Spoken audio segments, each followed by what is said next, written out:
If you're seeing this message on May 12, this is the sign for you. Spirit guides were telling me to send this message to you.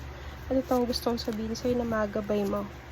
Usually, my readings resonates from 3 to 6 months. So, if this reading resonates with you, you can go back and check this reading again. Okay, so there is a broken relationship here with the Tower card.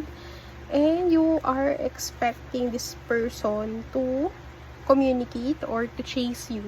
Parang napipik ko kasi dito is you really want to hear from this person so bad. Kaya lang, hindi kasi siya gumagawa dito ng paraan just to talk with you.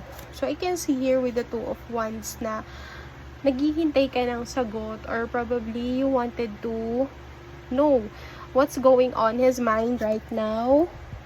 At gusto mong